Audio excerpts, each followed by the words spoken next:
Grammaire du discernement. Épisode 2. Le signe reçu, le signe fabriqué. La pièce précédente laissait une question ouverte, volontairement. Nul document ne dira jamais d'où venait la voix qui dicta ce texte. Nous ne reprenons pas cette question, elle n'a pas d'issue. Nous en posons une autre, que la langue, elle, sait trancher. Non pas quelle est la source de telle voix, mais à quoi se reconnaît une parole reçue, une parole fabriquée. Notre hypothèse, les langues sémitiques ont logé la réponse dans leurs racines mêmes. Ce qui suit est un exercice de lecture, pas une accusation. Deux gestes s'opposent au fondement de toute parole haute. Le premier se subit, le prophète reçoit, il ne compose pas. Et le premier mot de ce texte le dit sans détour, prend des notes. Le second s'exécute. Un opérateur agit sur la lettre, le nom, l'image, pour forcer un effet. Ces deux gestes portent en arabe des noms précis. Suivons-les, ils en savent plus que nous. Commençons par l'illusion, car c'est elle qui imite le mieux. Le mirage se dit sarab, sarab, d'une racine qui signifie couler, s'écouler. La langue a donc bâti le nom de l'eau absente sur le verbe de l'eau qui coule. Le mot de l'illusion est taillé dans le mot du réel qu'il singe. Le Coran en fait un instrument de jugement. Les œuvres vaines, comparées à un mirage dans la plaine, que l'assoiffé prend pour de l'eau. Voir ne garantit rien. L'œil, justement, est le lieu de la duperie. À côté de sarab se tient khayal, khayal, l'image sans corps, le fantasme. Quand le Coran décrit les mages de Pharaon jetant leurs cordes, il n'écrit pas qu'elles rampaient, mais qu'il lui sembla par leur sorcellerie qu'elles rampaient. La magie ne transforme aucune matière, elle fabrique une apparence. Et les magiciens, dit le texte, ensorcellent les yeux des gens. Leur art vise l'organe de la preuve. Une racine, à elle seule, tient le vrai et son double. Écoutez-la, c'est la racine du verbe voir. Ra, hamza, ya. Elle porte d'abord ru'ya, ru'ya, la vision vraie, celle d'Abraham et de Joseph. À son côté, ri'i, ri'i, la simple apparence, puis mir'at, mir'a, le miroir, et enfin riya, riya, l'ostentation, la dévotion retournée en spectacle de dévotion. Un seul verbe, voir, et il engendre la vision authentique et sa contrefaçon exacte. Le regard qui perçoit et le regard qui se donne en représentation.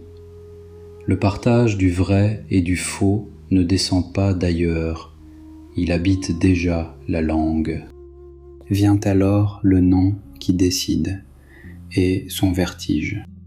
Loin se dit al-Masih, al-Masih, d'une racine qui signifie oindre, mais aussi essuyer, passer la main. Le Christ y guérit en touchant, en essuyant. Or, le faux Messie, celui que la tradition attend à la fin des temps, porte le même titre. El-Masih ud-Dajjal, El-Masih ud-Dajjal. Deux Masih, un vrai, un faux, sous un seul nom. Les lexicographes classiques l'expliquent. Le second mérite ce titre par la même racine. Son œil est mamsouh, mamsouh, essuyé. Effacé, c'est le borgne. La racine qui produit la main qui guérit, produit l'œil aboli. Et le surnom, ad-Dajjal, ad-Dajjal, sa racine signifie doré, plaqué.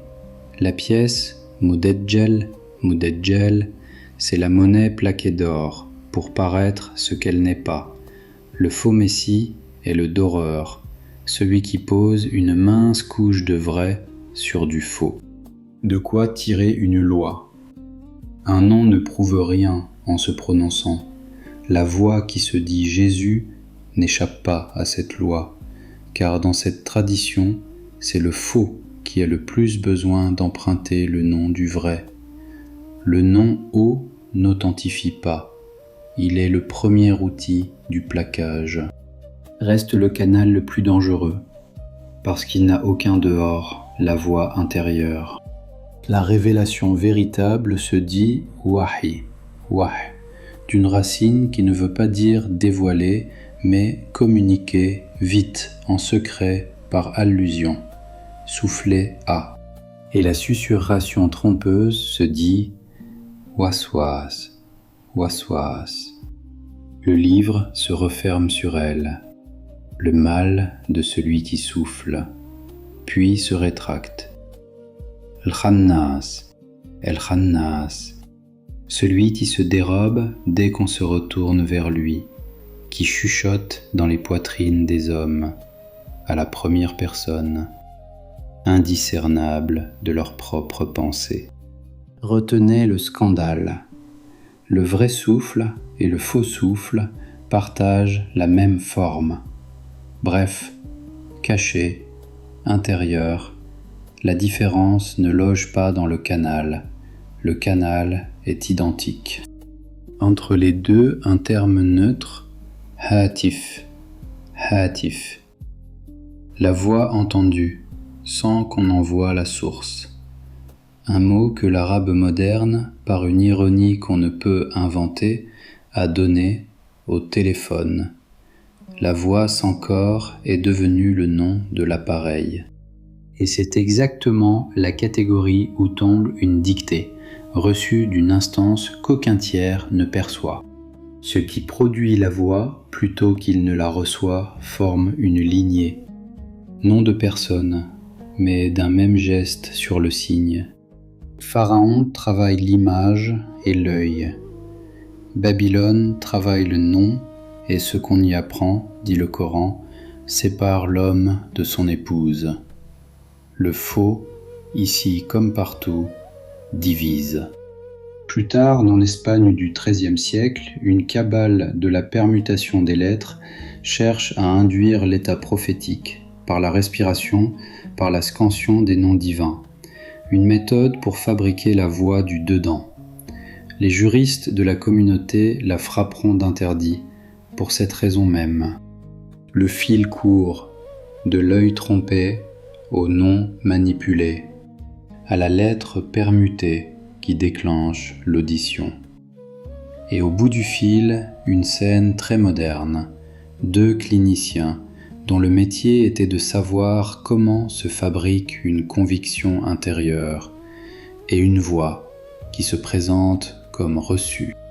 De tout ceci se dégage un critère, et il est étranger à la voix elle-même, ce qui tombe bien, car la voix seule demeure indécidable. 3 marques, toutes extérieures. D'abord, la conformité à ce qui est déjà établi, une parole qui défait l'acquis, se dénonce. Ensuite, ce qu'elle demande. Flatte-t-elle, isole-t-elle, divise-t-elle celui qui l'écoute d'avec les siens? Enfin, ses fruits. Et la tradition ajoute un signe qui vaut mieux que tous les prodiges. Le vrai ne surenchérit pas sur le faux, il le résorbe. Le bâton de Moïse n'offre pas une plus belle illusion, il avale ce que les mages ont truqué. Le Messie ne débat pas avec son double, il le met à mort. Le réel ne bat pas l'apparence à son propre jeu, il l'engloutit et la fait cesser. Un dernier scrupule, pour n'être pas dupe de nous-mêmes. Le regard qui démonte le mirage peut lui aussi tomber dans le riya. L'analyse peut se faire spectacle d'analyse. La racine qui piège la dévotion piège aussi la critique. Nous n'avons donc pas exposé une supériorité, nous avons décrit un partage qui nous inclut. Devant toute voix, la nôtre comprise, une seule chose n'est pas permise, la croire sur parole. Le mirage ne se réfute pas en le fixant mieux, on marche vers l'eau et l'eau recule. La voix sans source ne s'authentifie pas en l'écoutant mieux. On la confronte à l'établi, au demandé, au produit. Elle tient ou bien elle se dérobe.